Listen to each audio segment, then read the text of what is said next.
You're listening to The Jacob Valk Show. He's breaking down the latest and greatest in sports as only he can. Follow him on Twitter at RealJacobValk. Here he is, Jacob Valk. Hello, sports fans. Welcome to another edition of the Jacob Valk Show. I am Jacob Valk, and I'm not going to talk about the boycotts with the NHL and the MLB right now. That's going to come at the end of this show in my chat with Brandon Johnson. I talked about the NBA boycotts yesterday. My opinions haven't really changed. I respect what these players are doing.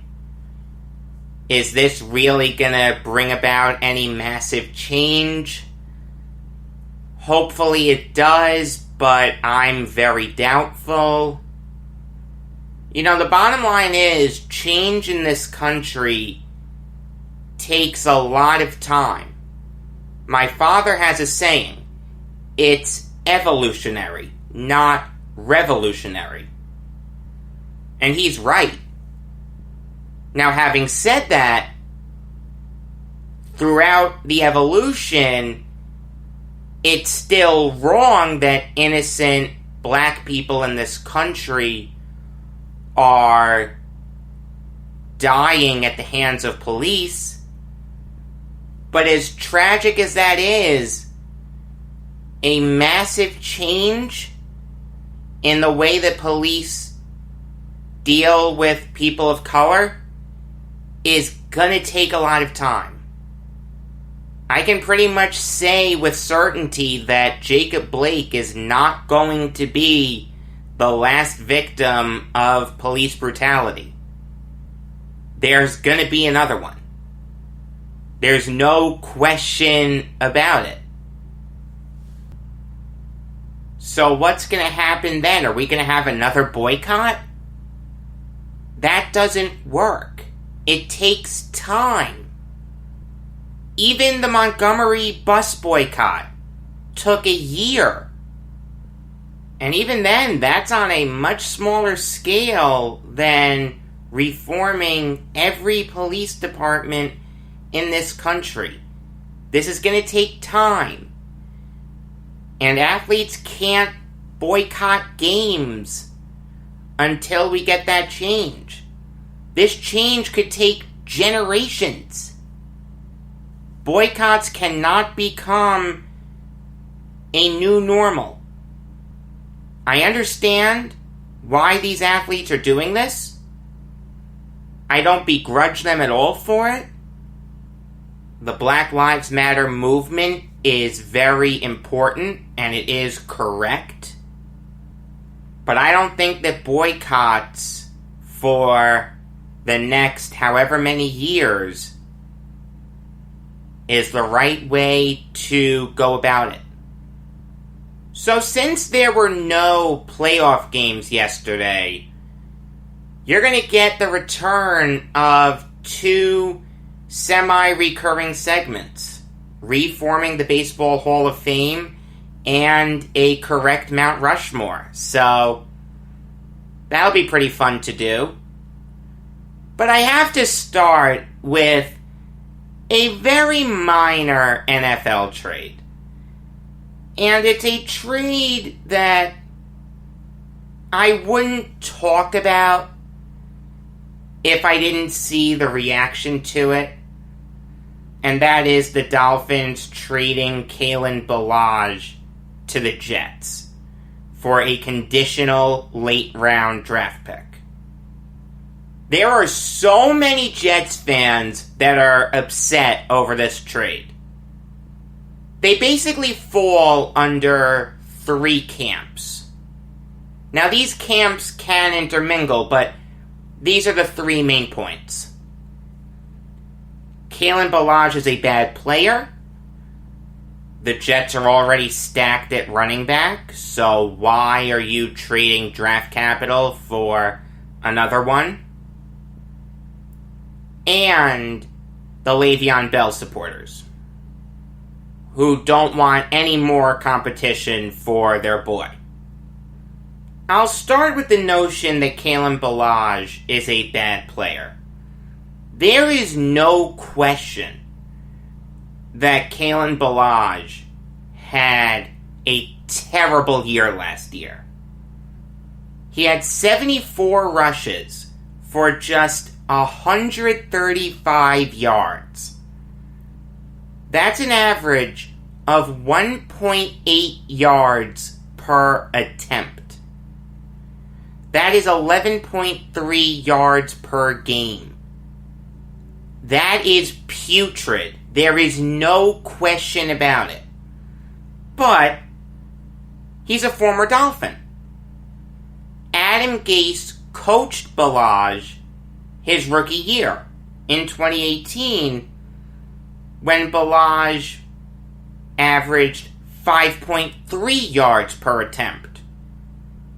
Now, granted, the yards per game weren't that good, only 15.9, but there was talent there. I'm not saying that the guy was going to be the next Larry Zonka or anything, but he made the most of his opportunities. He didn't look bad his rookie year. You know, it's kind of funny. Remember how I said the 3 camps are intertwined? Well, the people saying that Ballage was a bad player last year are using the same rationale that the Le'Veon Bell defenders are using. They just don't know it. The Bell defenders know what they're doing. They're saying this guy had a bad offensive line and he wasn't used correctly. Yes, I'm with you there. You know I like Adam Gase, but I don't like how he used Le'Veon Bell. I'll get into Bell a little more. But the people saying that Bell was playing behind a bad offensive line, so his subpar performance last year should be forgiven, aren't giving Ballage that same courtesy. You want to tell me that Le'Veon Bell has accomplished more, so he gets a pass? No, he does not get a pass. Your logic needs to be consistent. The NFL is a what have you done for me lately league. I don't give a damn what Le'Veon Bell did for the Steelers. I respect the talent that he is. But I'm not forgiving his subpar performance. He lost a step last year. He's not the same running back. Yes, he was misused. Yes, he was playing behind a bad offensive line. But that doesn't excuse his performance. I could forgive it if he was making Kalen Ballage money. Kalen Ballage is still on his rookie contract, and he was a 4th-round pick. Le'Veon Bell is making $50 million. No, I can't forgive that. If you're going to say that Le'Veon Bell should be forgiven for his bad performance last year because he was playing behind a bad offensive line, you have to give Kalen Ballage that same treatment. Now to the people saying that the Jets are stacked at running back and they didn't need another one. You're right. You're seriously right that the Jets didn't need another running back. The Jets had 5 running backs on their roster before they traded for Balaj. Bell, Frank Gore, LaMichael Perrine, or Pirine. I think it's Perrine. I knew it at one point, I just forgot it. Josh Adams, and Pete Guerriero. Guerriero was cut to make room for Balaj, so they're still at 5. Realistically, you only need 3. You can get away with 4, but you really only need 3. I'm with you that the Jets didn't need to add another running back. But to the point of this being a waste of draft capital, you do realize that the Jets gave up practically nothing for him, right? They gave up a conditional late-round pick. We don't know what the condition on that pick is. And if it's a 7th-round pick, who the hell cares? The Jets are set at quarterback. But if I can add a solid quarterback for a 7th-round pick, I'm doing it. You can never have too much talent. And again, the coronavirus is a thing. Anything can happen between now and cut day. Maybe a guy like Bell gets the coronavirus, or maybe a guy like Gore gets hurt. I don't mind the Jets adding a little insurance. They gave up practically nothing to get him. I really don't get that end of things. I understand that they didn't need another running back. Believe me, they have other holes. But I don't hate the decision to add a little insurance. And now to the Le'Veon Bell supporters who are afraid that this means that Bell is going to see his touches diminish.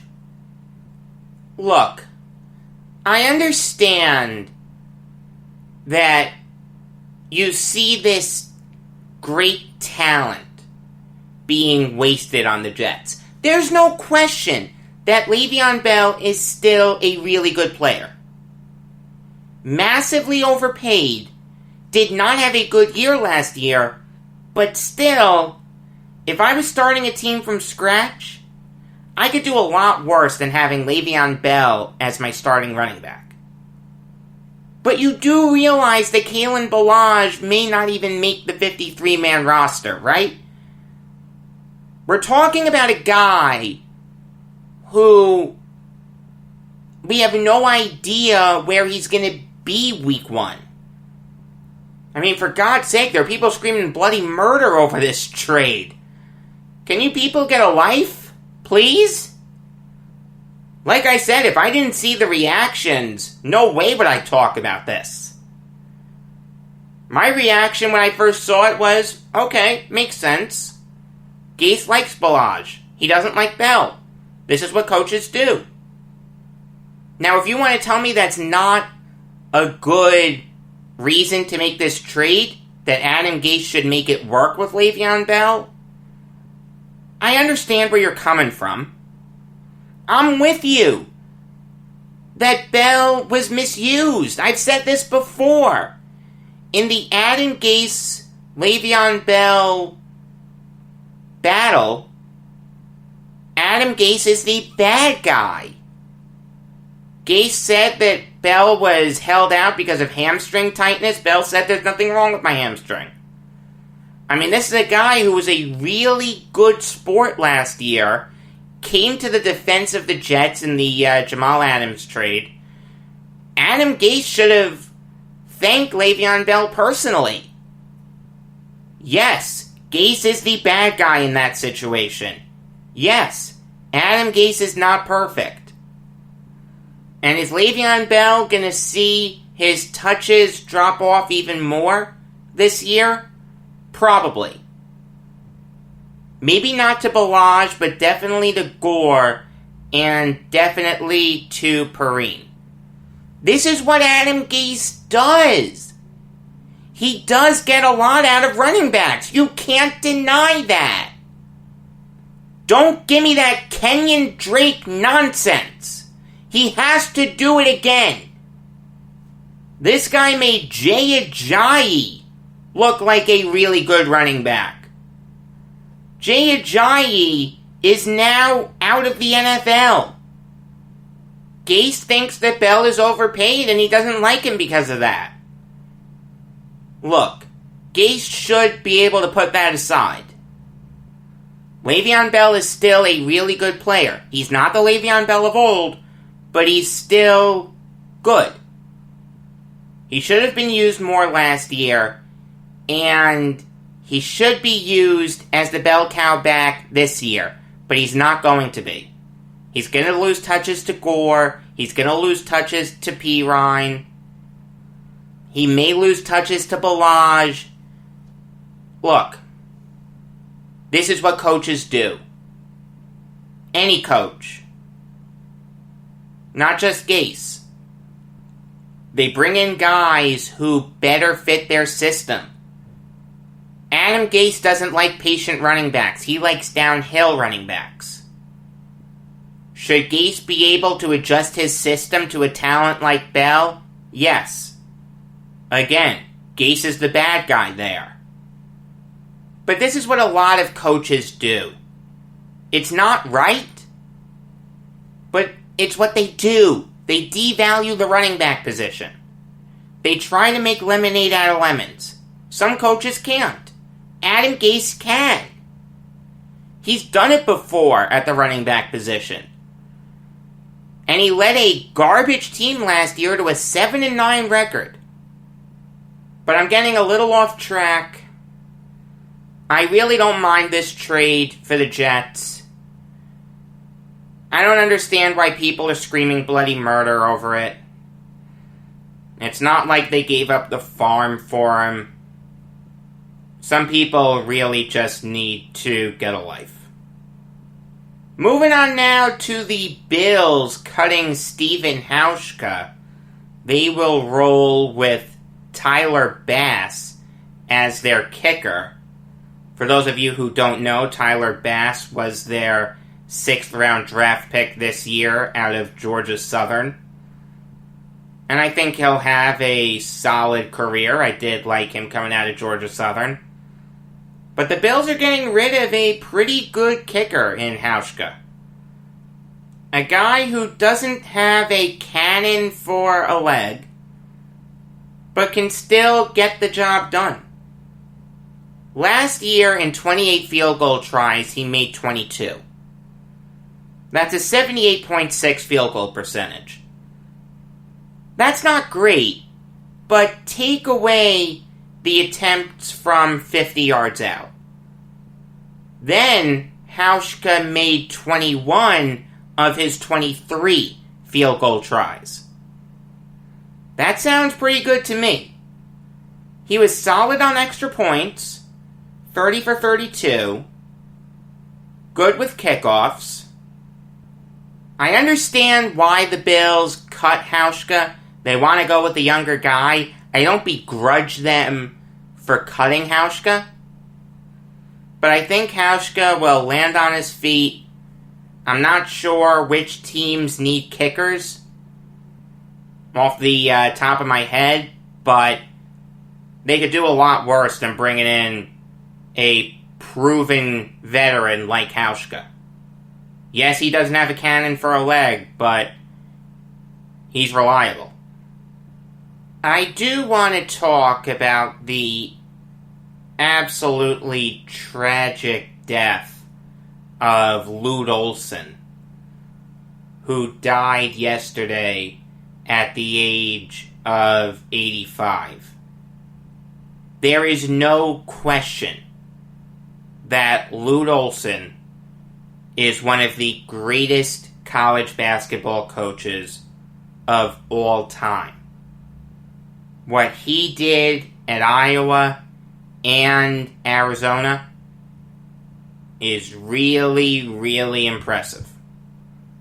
He started his coaching career as a high school coach. In fact, he spent the first 13 years of his coaching career in high school. Then, in 1969, Long Beach City College decided to give him a shot as a JUCO head coach. Olson was insane at LBCC. His teams there went 103-22. Then Long Beach State took notice, as they should have. I mean, they're in the same city, and hired Olson as their head coach.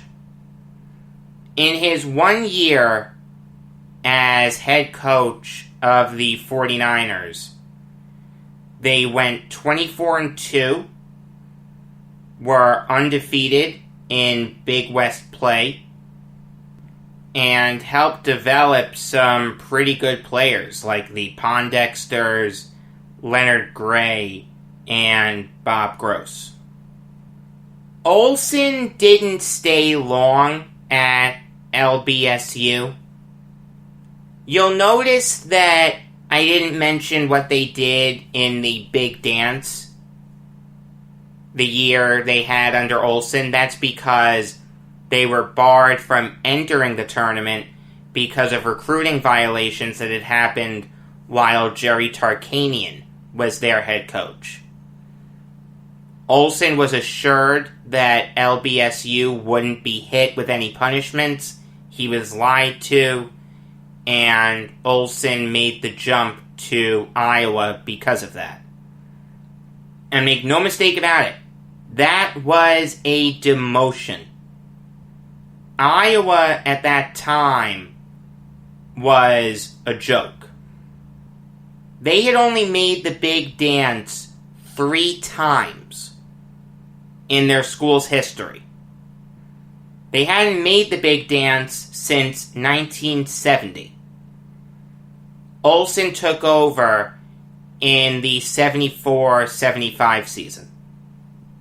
I mean, it's funny, now we don't think about Long Beach State at all, but Jerry Tarkanian was there for 4 years, and in his 4 years, they made the big dance every single year. It took Olson a while to build up the Iowa program. They didn't make the big dance until the 78-79 season, when they won the regular season Big Ten title. They made the big dance as a 4 seed, but lost to Toledo in the first round by 2 points. The year after that, Iowa went on a big run to the Final Four. They upset better teams like NC State, Syracuse, Georgetown, and Louisville to get to the Final Four, where they got steamrolled by Purdue 75-58. But make no mistake about it, that was a good Iowa team. Guys like Ronnie Lester, Kenny Arnold, Steve Krafsison, Kevin Boyle, and Vince Brookins all had good years that year. And even then, Lester didn't play a lot that year. He had a knee injury. And even then, Kenny Arnold had a broken thumb. He was playing through it. It's really impressive what Olson was able to do at Iowa. They made the big dance in the 3 years after that. And then he went to Arizona, which is where he'd really make his mark. The reason he left was because he just wanted something new. He wanted another challenge. And he took over a Wildcats program that was really bad. Just like Iowa, before Olson got there, they had only made the big dance 3 times. Their last time there was 1977. They had some lean years. It took Olson only 1 year to turn around that program. I'll read you the highlights of his career. I'm not going to go year by year. If I do, we're going to be here until Christmas. So, I'll just read some of the highlights. 7-time Pac-10 Coach of the Year. 11-time Pac-10 champions. 20 straight 20-win seasons. The second best winning percentage in Pac-10 history, behind just John Wooden. More Pac-10 wins than anyone. 4 NCAA Final Four appearances. He did that in 88, 94, 97, and 01. And I want to talk about the 97 Wildcats. Because that team did more than just make the Final Four. They won the whole thing. And that team did something that no other team has ever done. They beat 3 number 1 seeds in the same tournament.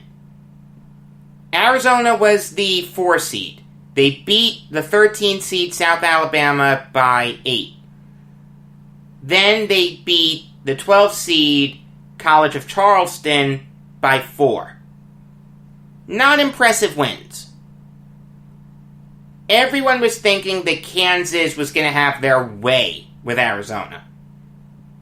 Kansas that year was great.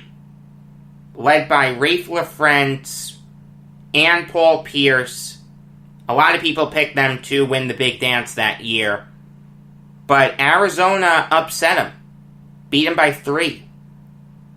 Then in the Elite 8, they beat 10-seeded Providence by 4. Then in the Final Four, they went up against UNC, which was led by Anton Jameson, and Vince Carter was getting going. Really good UNC team. Arizona beat them by 8. Then, in the national championship game, they went up against Kentucky, the number 1 seed. Ron Mercer and Derek Anderson were a great dynamic duo. And Arizona beat them by 5 to win the whole thing. Arizona's offense that year was insane. It averaged 84 points a game. The 3rd most in the nation. Michael Dickerson, Miles Simon, Mike Bibby, and Jason Terry were insane. And that's what Olson did. He developed future NBA stars.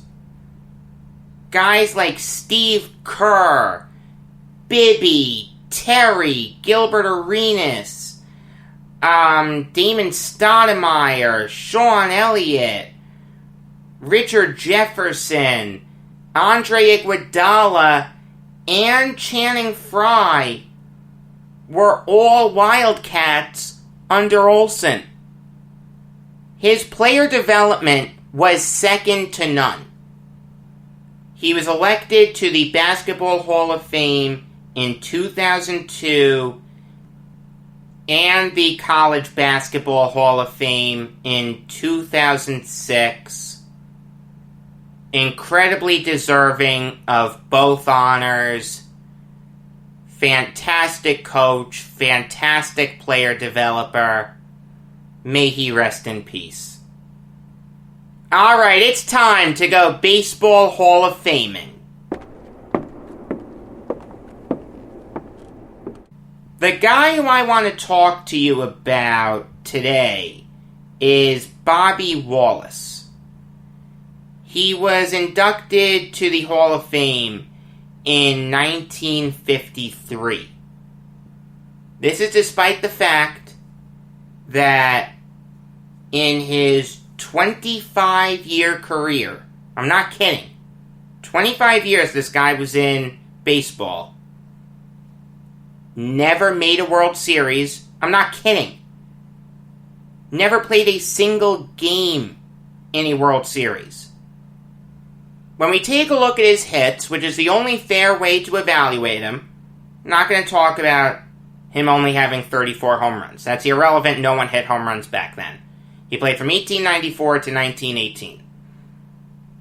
You have to evaluate him by the hits. He only has 2,309. That's not Hall of Fame. That's Hall of Very Good. This guy never had 180 hits in a season. He only hit over 300 twice. He only has one instance of bold type. Just one. In 1905, he led Major League Baseball in games played with 156. Congratulations. None of that gets you in the Hall of Fame. This guy was a compiler before being a compiler was a thing. His last good season was 1910. He hit 258. I'll take it. He spent 8 years in baseball after that. You want to tell me that he was one of the best shortstops of his era? Probably right behind Honus Wagner? Okay, fine. You can make that argument. But that doesn't mean we put him in the Hall of Fame. I mean, I'm just struggling to figure out how he came up in the conversation. Even to the people who want to look at defense, this guy was not a good fielding shortstop. He never finished in the top 10 in fielding percentage as a shortstop. I just don't get it. This guy was a compiler, and not even a great one at that. No, he should not be in the Hall of Fame. I have no problem taking a metaphorical crowbar to his plaque. Alright, it's time for another Mount Rushmore. We're on the Ottawa Senators now. It took me a minute to figure out which team we were on. But I have not done the Senators yet. I remember doing the Rangers. That was very painful. So, we're on the Senators. A team that has not had a great existence. They've made the playoffs a bunch, but have only made one Stanley Cup Finals. And they are in for a bunch more lean years. They have a really bad owner in Eugene Melnyk. It's going to be a while before they get good again. But having said all that, the correct Mount Rushmore is Daniel Alfredsson, Jason Spezza, Erik Karlsson, and Craig Anderson. Daniel Alfredsson at one point was one of the best players in the NHL. Great penalty killer, 6-time All-Star, perennial point-a-game player once upon a time. It's a shame that he finished his career with the Red Wings and not the Senators. I don't like when players do that. I mean, I understand why he did it. He wanted to chase a Stanley Cup, but still, if you're known for playing for a specific team and you just have that 1 year somewhere else, I don't like that. It's like Martin Brodeur with the Blues. I don't like that. Jason Spezza, again, once upon a time, perennial point-a-game player. I've mentioned this before. Should have been an Islander, was traded as a draft pick in the Alexei Yashin trade. And Spezza would make the Islanders pay tenfold. He killed him in 2003. He was a 2-time All-Star. And he's still contributing. He was really good for the Maple Leafs last year. Erik Karlsson, when he was with the Senators, was probably the best defenseman in the NHL. 2-time Norris Trophy winner. 6-time All-Star. It was really tough to put Spezza ahead of Karlsson, but Spezza has over 100 more points than Karlsson as a Senator. He spent a couple more years there. Karlsson has to be third. But even then, it was very, very close. And Craig Anderson is, without question, the best goalie in Senators history. Yeah, he's fallen off in recent years, but that doesn't take away from what he's done in his career. Over 200 wins as a Senator. He's probably going to get his 300th win next year. Maybe with the Senators, maybe somewhere else. This guy, once upon a time, was one of the better goalies in the NHL. He won the Masterton Trophy in 16-17.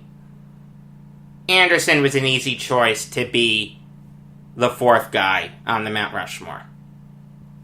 Alright, here's my chat with Brandon Johnson. You're listening to the Jacob Valk Show. I am Jacob Valk, and I am joined by an old friend of mine, someone who I really feel it's important to hear from right now. In this time of civil unrest, I am ill-equipped to talk about it fully because I don't live it. This man does. He is one of my best friends. He is a huge NBA fan. It is Brandon Johnson. Brandon, how are you, buddy? Thank you, Jacob. And I'm doing well. And how about yourself, man? I'm doing good. Firstly, I reached out to Michael Jordan and LeBron James, and they wouldn't come on. So you were my third choice. Wow, just only the third? Yeah, only the third. I had you ahead of Kevin Durant. Okay, perfect. So I'm sure you're aware of everything that's been happening. Give me your thoughts on it. Yeah, man. So as far as Jacob Blake is concerned, it's very sad and unfortunate to see another unarmed black person be gunned down by police brutality. And as far as the season is concerned, I wasn't really a big fan of the NBA or any other sports coming back, although I do understand contract negotiations, obligations from teams and so forth and so on. So I get it. You know, now that you see the bubble, you know, being successful, no one's testing positive for coronavirus. And in that case, you know, it's looking great, but then this incident occurred, and it's just very, you know, sad to see, you know, someone like that, you know, be shot in front of their kids. That I don't condone, and I don't understand the reasoning behind it, but hopefully justice, you know, will be served eventually. And I think as far as the civil unrest in the community of Wisconsin's, I forgot the name of Kenosha, right? Yeah. Yeah, so Kenosha, you know, it's a lot of bad things going on there. And you've seen it with the George Floyd incident, but, you know, this time I think, you know, people are starting to really understand what us as black people, whether you may be light-skinned, melanin, whatever color tone of the shade of a dark, you know, area as African-Americans in this country, it's just tough for us. And I feel like, you know, incidents like this, you know, don't go unrecognized, of course, but it continues to happen. And, you know, when is enough, Jacob? I don't know. I hoped it would have been with Trayvon Martin. I hoped it would have been with Eric Garner. I mean, I've said this in the past. The list is too long to mention. If you tried to list all the instances of police brutality, you couldn't. you'd miss some. I know, for sure. I mean, that is terrible. You said something on Beyond the Game a long time ago when we were talking about allegations of racism at Fenway Park. I don't know if you remember exactly what you said, but the Adam Jones situation, right? Yeah. Here's what you said exactly. You said, this is a topic that affects all of us. Yeah. You could not be more right. It is so easy for someone like me who's as white as the driven snow. I mean, if I get any type of sun on me whatsoever, I will burst into flames. Yeah, I hear you. I am the most light-skinned person you will meet. Gotcha. It's very easy for someone of that skin color to turn a blind eye to this. Why should I care about this? This doesn't affect me. But it does affect you as a human being. We're all in the same fraternity, sorority, whatever you want to call it, the brotherhood of man, the sisterhood of women. Anyone with a conscience should be outraged about what happened to Jacob Blake. Would you agree with that? Yeah, absolutely, absolutely. But some of the right wing would disagree. I'm not here to point out any people, but, a lot of people still felt like that, police are still good for this country. Yes, we do have good officers, but the systemic racism still exists. You don't know what an actual police officer is thinking. And I think that's the problem. A lot of people from the outside looking in not understanding, because I do have family members that are police officers and detectives and so forth and so on, and they get it. You know what I'm saying? You just, see certain people throughout your daily life, and, you would think that they would think it's unjust, but a lot of people don't care about us, and that's just the unfortunate part, Jacob. No, of course, absolutely. The sad part is, in this country, a black life is valued less than a white life. It just is. I'm not saying that's right. That is so wrong. I can't even begin to express it. But how many times do you see on the news a white kid goes missing and it's the biggest story ever? Black kid goes missing. Okay, fine. Next. Yeah, brush it under the rug, right? Yeah, I understand, Jacob. And if you're asking me a question on that, regard, I just feel like, as a human being, like you said, looking at the situations that's been going on, man, I just feel like nowadays you have social media we have to take into account, and the use of our cellular phones that, record everything we see. So it's not like racism is just starting to occur now. It's just right in front of you. It's right in front of your face. So if anyone with a conscious mind can look at, things that are going on and can say, oh, well, it's not that big of a deal. I mean, you're out of your mind. I mean, this is continuing to happen. A police officer kneeling on George Floyd's neck. I mean, that right there, in itself was despicable when I seen it.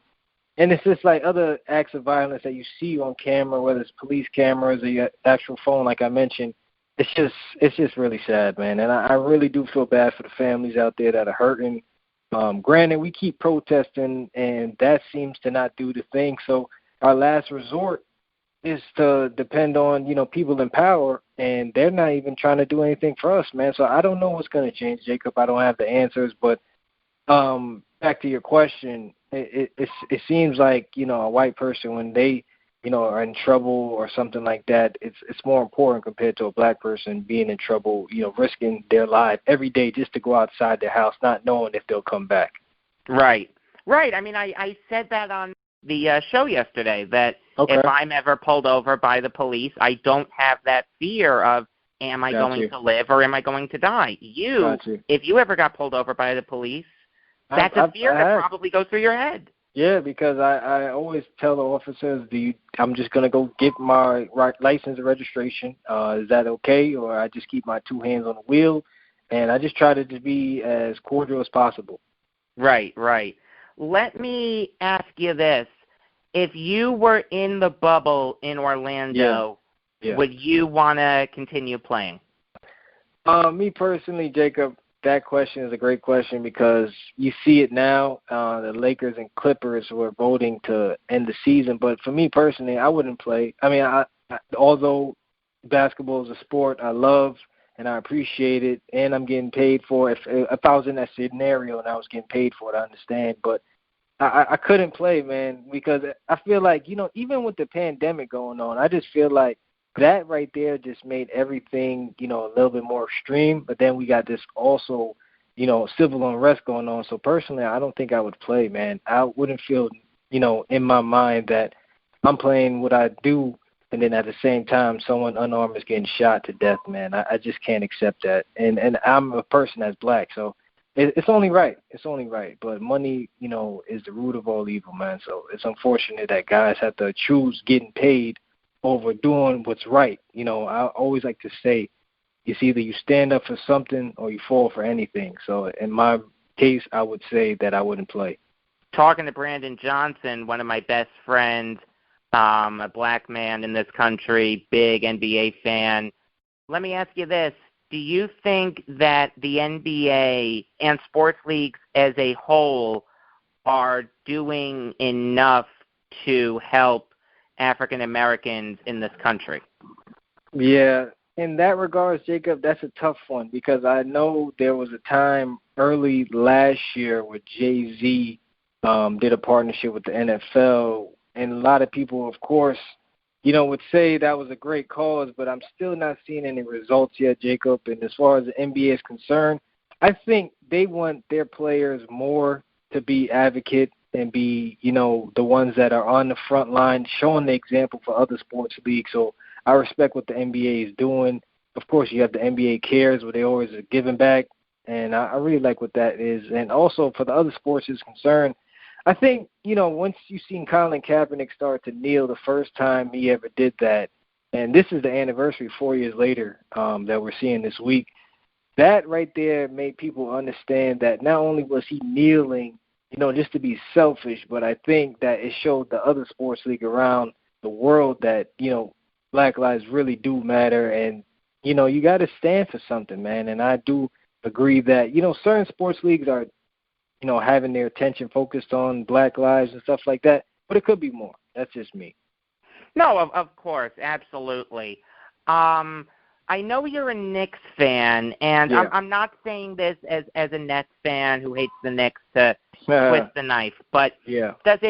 Does it bother you that an owner like Joe Tsai has been so outspoken about his support for Black causes, and the owner of the Knicks, James Dolan, really hasn't been that outspoken? Does that bother you? Yeah, I feel like as an owner, you always want to relate, or as someone that has power that, can trickle down to the bottom. I mean, you have to show people that you care in life. I mean, you can have your opinions, and I know a lot of these owners for different teams, feel a certain type of way about, people kneeling and so forth and so on, but I didn't like that, what James Dolan did for his franchise. I mean, granted, you haven't won anything in X amount of years, and you haven't had a great superstar come in a long time. And it just seems like the Knicks are just a team that just always, gets robbed of the number one pick. I know I'm off track right now, but I could list many things that the Knicks are missing out on. Hey, no one was happier than me when I saw the Knicks get the 8th overall pick. That's why I'm like, so it's like our chances are never there, man, and it's sad. That's unfortunate. And the Knicks, I don't know, man, what direction they're heading into. But back to James Dolan and the owners, I respect what they're doing. And, it just comes down to what you care about in life. Dolan seems to care about his band, Optimum TV, and Madison Square Garden. I don't see anything else personally inside of James Dolan that makes me be a favorite of him. I can't say I blame you. You brought up the NFL earlier and other sports. The NHL is probably postponing their games. By the time this airs, we'll know whether it's being postponed or not. How does it make you feel that a league like the NHL that doesn't have a lot of black players in it, that's never had a lot of black players in it, is taking this stand against racial injustice? I mean, it's great. I mean, I'm all for someone taking a stand, whether it may be a non, black league, I would say. Obviously, there's a mixture of different races, but like you said, not too many people that are black in the NHL, but just to what I was saying earlier, man, I think everyone around the world should be doing stuff like this because we are human beings, as you mentioned, Jacob, and we all have, causes in life. Obviously people are privileged. White privilege is different from black privilege. So I like what the NHL is doing, and just like what the NBA, the NFL, and even Major League Baseball, I've seen they postpone some games too. This right here should open up people's eyes. We're talking about politicians, people in Congress, everyone, to make something new, make something that can build on in the future for the younger generation to come, man, so we can feel more safe in this country. That's the only problem. It's kind of funny. I said this yesterday. We're inconvenienced as white sports fans that want to watch our favorite teams play, and we can't do that today. And, you have a right to be upset about that. As a fan, you want to see your team play. Of course, they're not playing today. You're allowed to be upset about that. But think about how it is to be a black man or woman in this country. They're inconvenienced every single day. Yeah, we can deal with it for one day. Do I have that right? Yes, absolutely. Okay. No, you know what, Jacob? Yeah, and then like you said, I think that's a great point. I mean, we are people of nature that like certain things. We all have wants and needs and desires for sports, especially because sports, really are revolutionizing the world, and kids, getting influenced by these athletes, man, to become something in life. And I like that. But like you said, one day out of the year or whatever has been going on lately can take a hold, for sports. You know what I mean? There's bigger issues in this country, and it all has to come down to the people that we are influenced by the most to show us an example of why we should pay attention to other topics in America besides sports. In a perfect world, what exactly would you want people affiliated with sports, whether it's owners, coaches, players, whatever, what would you want them to do in a perfect world? In the perfect world, Jacob, I can't believe we're talking about perfection. We all try to strive for perfection, but in the perfect world, peace and love is always, the number one thing that I kind of strive for, that I wish could happen more in life. But I think, if you're an owner, like you said, players and stuff like that, just have respect for one another and just, show that you care about people, caring for one another. But how would you want them to show that? Oh, I would start by getting more involved with the team. I think that you being down there on the ground, I think actually going to communities and showing, your support for them and just seeing how people live and just kind of getting a different mind frame that you can do that and also donate back to other communities, so forth and so on. So I think that's a positive action. But I think always being out there and showing your face in the public eye instead of being behind the scenes, because being behind the scenes, you can't really relate. So I think, NFL owners should do that with players, especially that come from certain neighborhoods. Not every player came from a privileged neighborhood. So I think they understand that, and I think that's the route to take, just to give back and just to continue to move forward and help out communities and, make life easier, especially if you're a sports fan. Anyone would like, a nice, gift from a NFL team owner or NBA team owner to, give back, man. I think giving back is always the good thing of life. That in the perfect world, just keep giving back. Talking to Brandon Johnson, one of my best friends, big NBA fan, and he is African-American. He is much more equipped to talk about this stuff than I am. Gotcha. Let me throw the other side of this argument at you. And I'm not saying I agree with it. I really see both sides of it. I'm not trying to be a politician. That's just my honest thing. I really see both sides of this. Do you think the boycotts are going to be effective for changing the police, since these people are thousands of miles away from the center of the action in Kenosha, Wisconsin? No, and you see how fast I answered that, because that's just the facts of reality, Jacob. I mean, we can sit here and protest. At the end of the day, what are we losing? Just a couple of dollars? We're talking about human lives being lost. So that really doesn't matter. It has to come from within the person that is enforcing, being out there in the public with the people, because we can't tell police officers what to do in certain situations. It has to be an instinct and use a bit of your training, but you can't change people, Jacob, and that's just the problem with all the protesting. Only thing that's going to stop is ratings from TV companies and dollars being lost. So it has to come within the systems that need to help and protect Black African-American people in this country. So, no, I'm going to have to repeat that again, that by them boycotting, I don't think it makes a difference. Wow.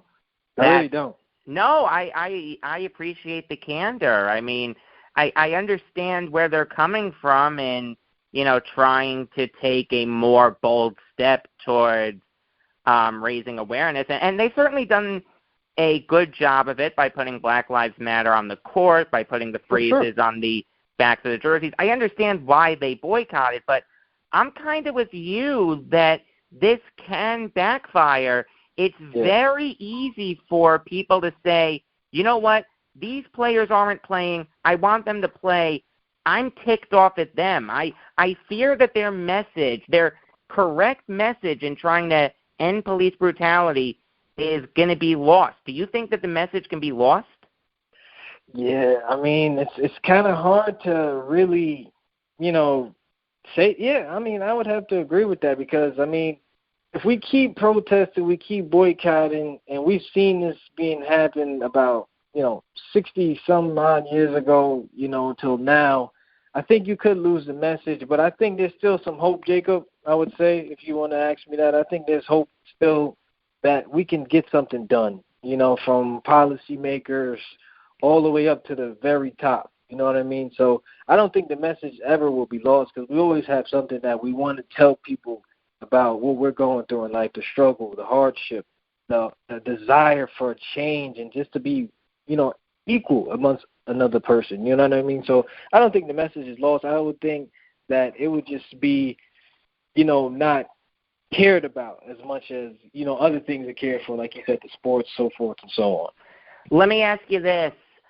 What do you say to the people who want to keep politics out of sports 100%? I understand where they're coming from, but, these athletes have a big platform to promote change.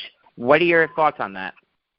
Yeah, as far as those people that say leave politics out of sport, you're a human being at the end of the day, and I feel like you do have a voice, whether you're a sports figure or not. Yes, you're getting paid by another person, but that doesn't stop you from, talking to the people and then letting them know your frustration. So I would have to disagree on that. I don't like when policy makers and people on TV, radio try to provoke us from not using our voices, because that's not fair, because they want you to do that so that we can focus on what we do best and not get involved. And then once you see that you can't get certain things done, it's because we were quiet. No, I don't think being quiet is ever the answer. You have to speak up for yourself.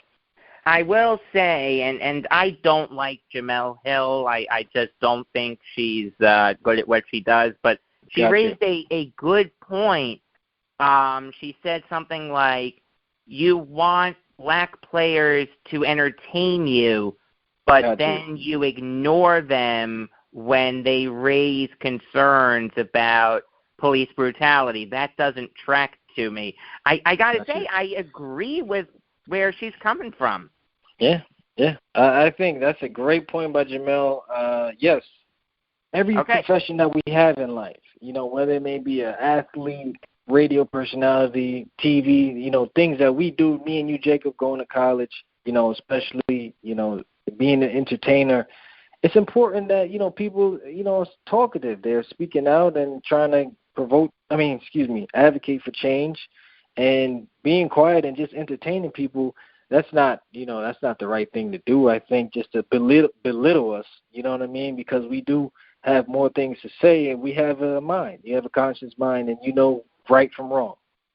All right, Brandon, I'll get you out on this.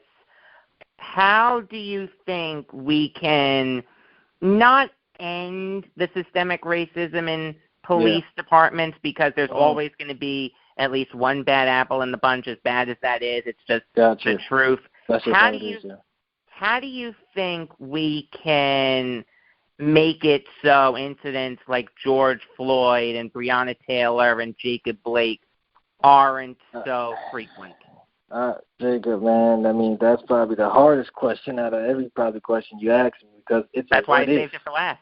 Yeah, you know what I mean? It's a what if. You know, we don't know what's going to happen in the future. I mean, the only thing I can say to that is for people to keep doing what they do best, man, is protesting, speaking out on social media, using different platforms to show people what's going on in this world. You can't change a person, can't change a person's heart, but you can do the right things and necessary things that you feel is good in your heart that you said you put forth in life, because we don't know what's going to happen in the near future. I can't change a person. You can't change a person. But I think, you know, even if someone is a congressman, a politician, they can do their best to strive to create different laws and, you know, policies for us as Black African Americans in this country. So I don't have a clear answer to that, Jacob. I just think that it just will probably continue to happen, honestly, in life. I can't see any change coming. I'll tell you one thing that I think is important, and I'd love to get your thoughts on it. I think it's important to get more people of color in the police. Yeah, I mean, that's also another thing, too. I mean, those jobs like that, like you said, once those people get in position of power, I think especially us as Black African Americans, we could stir up some change. I do agree, and you see it now. You got Congress is full with a bunch of women. For the first time, you know, in history, there's been like the most women ever, you know, within the Congress. So that was a breakout. So now next, like you said, to have more Black African American people join these positions of power, man, and make a change. All right, Brandon, thank you very much for your time. Thank you, Jacob. All right, that was Brandon Johnson, one of my best friends, a Black male in this country, big NBA fan, big sports fan. Great to hear from him. Thanks for listening. Here comes the outro. Thanks for the plug, Jacob from the past. It does mean a lot. I hope you have a good weekend. We are going to get playoffs, so it'll be fun to watch some hockey and basketball again. Even though it's late August, we still have playoffs. I mean, I'll watch it. I'll tell you that right now. New York Yankees show on Monday at 6 p.m. Going to be talking about the trade deadline. You'll also get a regular episode of the Jacob Valk show on Monday. I'm probably going to post that a little later in the day because that is the MLB trade deadline. So if any trades break late like Zach Greinke did last year, I want to be able to talk about it right away. Until next time, I am Jacob Valk saying that I want to go into my home run trot, but I don't have one.